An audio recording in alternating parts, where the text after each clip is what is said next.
Hi friends, welcome back.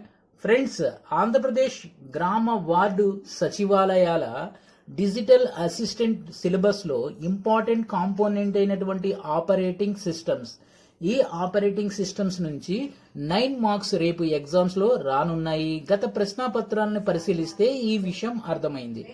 ఈ operating system మీద ఇప్పటి వరకు 2 వీడియోస్ చేసి మేము సబ్మిట్ చేయడం జరిగింది. ఇది 3వ వీడియో. సో ఇక్కడ మనం బ్యాచ్ ప్రాసెసింగ్ గురించి డిస్కస్ చేయబోతాం. అంటే సెకండ్ వీడియోకి కంటిన్యూటీ ఈ 3rd వీడియో. సెకండ్ వీడియోలో మనం ఏం డిస్కస్ చేసాం? Evolution of computer operating system. In that serial, what is serial processing? Complete information we have presented there. The continuity of that is batch processing. What is batch processing? To understand the batch processing, first we have to understand serial processing. Serial processing is nothing but the serially submitting jobs to the operating system. Serially submitting jobs to the operating system is called serial processing. So ఈ serial processing లో ఉన్నటువంటి main disadvantage ఏంటి? So computer యొక్క resources అన్నీ కూడా ఒక programme కి allocate చేయబడతాయి. ఒక ప్రోగ్రామ్ కంప్లీట్ గా ఇన్పుట్ నుంచి అవుట్పుట్ వరకు పూర్తిగా పని అయిపోయే వరకు దాంట్లో ఏ రిసోర్సెస్ కూడా ఇంకో ప్రోగ్రామ్ ని టచ్ చేయవు. ఫర్ ఎగ్జాంపుల్, ఒక జాబ్ ని మనం సబ్మిట్ చేసిన తర్వాత, ఇన్పుట్ డివైజెస్ ద్వారా మనం జాబ్ ని సబ్మిట్ చేసిన తర్వాత నెక్స్ట్ జాబ్ సబ్మిట్ చేసే వరకు అక్కడ ఇన్పుట్ డివైస్ ఖాళీగా ఉంటుంది. నెక్స్ట్ జాబ్ సబ్మిట్ చేసే వరకు ఇన్పుట్ డివైస్ ఖాళీగా ఉంటుంది. బ్యాచ్ ప్రాసెసింగ్ లో ఉన్నటువంటి ముఖ్యమైనటువంటి డిసడ్వాంటేజెస్ ఏంటంటే ఐడిల్ టైం, ఇలా ఖాళీ ఉండటం, రిసోర్సెస్ ని మాక్సిమం గా యూటిలైజ్ చేసుకోకపోవటం. సో దాన్ని ఓవర్కమ్ చేయడానికే వచ్చింది బ్యాచ్ ప్రాసెసింగ్. బ్యాచ్ ప్రాసెసింగ్ అంటే ఏంటి? Automate the sequence of instructions or operations involved in program execution. Program లో ఉన్నటువంటి సీక్వెన్స్ ఆఫ్ ఇన్స్ట్రక్షన్స్ ని ఆటోమేట్ గా ఎగ్జిక్యూట్ చేసేటటువంటి ఆ మెథడాలజీనే బ్యాచ్ ప్రాసెసింగ్ అంటాం. ఆటోమేట్ అంటే ఏంటి? Without any user interference. User యొక్క ఇంటర్ఫెరెన్స్ లేకుండా ఆటోమేటిక్ గా ప్రోగ్రామ్ లో ఉన్నటువంటి ఇన్స్ట్రక్షన్స్ లేక ఆపరేషన్స్ ఎగ్జిక్యూట్ చేసేటటువంటి ఆ మెథడాలజీ ఏదైతే ఆపరేటింగ్ సిస్టమ్ లో ఇన్కార్పొరేట్ చేయబడిందో దాన్ని బ్యాచ్ ఆపరేటింగ్ సిస్టమ్ అంటాం. ఈ బ్యాచ్ ఆపరేటింగ్ సిస్టమ్ లో ఉన్నటువంటి మెయిన్ అడ్వాంటేజెస్ ఏంటంటే, పాయింట్ నెంబర్ 1, ఇక్కడ నుంచి మనం ఒక బిట్ ని ఖచ్చితంగా ఎక్స్పెక్ట్ చేయవచ్చు. అదేంటంటే, first advantage increase system resources utilisation. రెండోది యూజర్ ప్రొడక్టివిటీ. మూడోది eliminating or reducing idle time of system resources. First ఈ పాయింట్ గురించి కొంచెం ఎక్స్ప్లెనేషన్ అనేది అవసరం ఉంటుంది. ఇక్కడ నేను చెప్తాను చూడండి ఫ్రెండ్స్.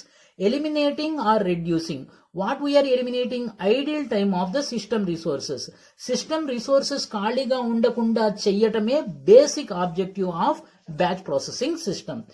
సో సీరియల్ ప్రాసెసింగ్ లో ఏముంటాయి? సిస్టమ్ రిసోర్సెస్ ఖాళీగా ఉంటున్నాయి, నెక్స్ట్ జాబ్ వచ్చే వరకు ఐఓ డివైస్ అనేది ఖాళీగానే ఉంటుంది. అలా కాకుండా ప్రతి డివైస్ ని మాక్సిమం గా బిజీగా పెడుతూ మాక్సిమం గా ఉపయోగించుకోవటమే ఈ బ్యాచ్ ప్రాసెసింగ్ యొక్క ముఖ్యమైనటువంటి ఉద్దేశం.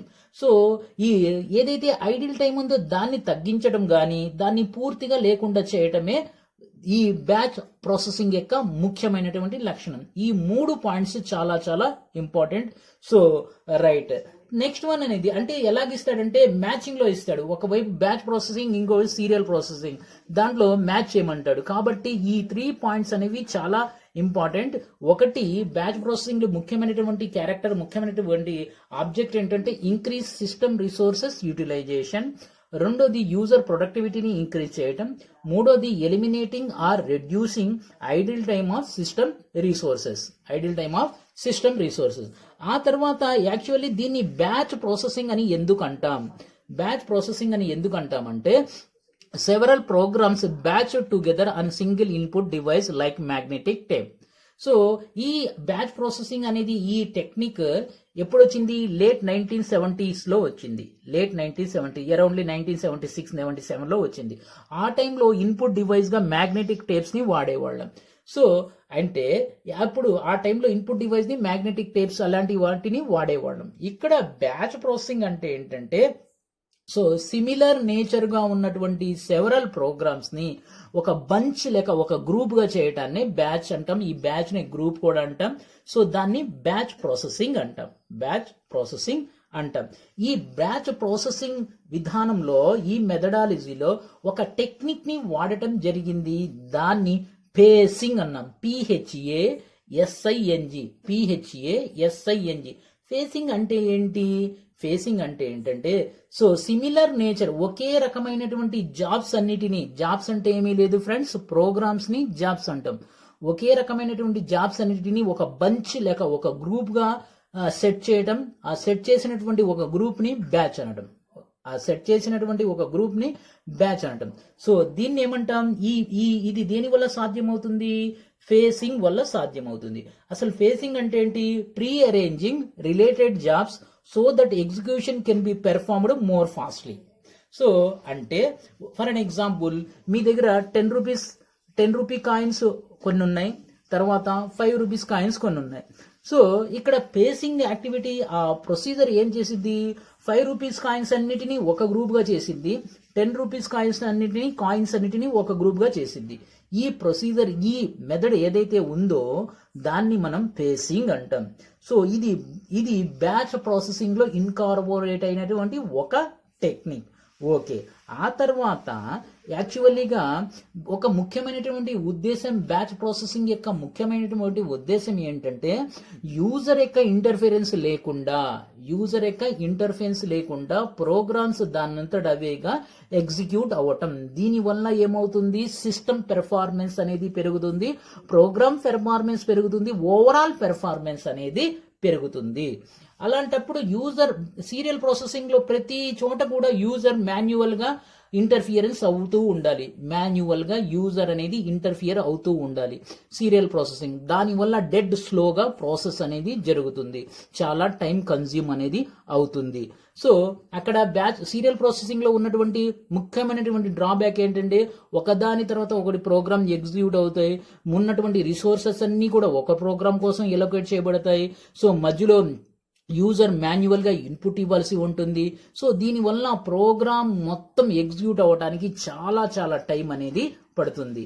సో కానీ ఇక్కడ బ్యాచ్ ప్రాసెసింగ్ లో గ్రూప్ ఆఫ్ జాబ్స్ ని మనం లేక గ్రూప్ ఆఫ్ ప్రోగ్రామ్స్ ని ఒక బ్యాచ్ గా సబ్మిట్ చేసేస్తున్నాం కాబట్టి యూజర్ ఇంటర్ఫిరెన్స్ లేకుండా అవి ఆటోమేటిక్ గా ఒకదాని తర్వాత ఒకటి ఎగ్జిక్యూట్ అవుతూ పోతాయి. ఇక్కడ ఆటోమేటిక్ గా యూజర్ యొక్క ఇంటర్ఫిరెన్స్ లేకుండా ఎగ్జిక్యూట్ అవ్వటం కోసం ఈ బ్యాచ్ ప్రాసెసింగ్ లో కొన్ని సెట్ ఆఫ్ కమాండ్స్ ని ఏర్పాటు చేయడం జరిగింది.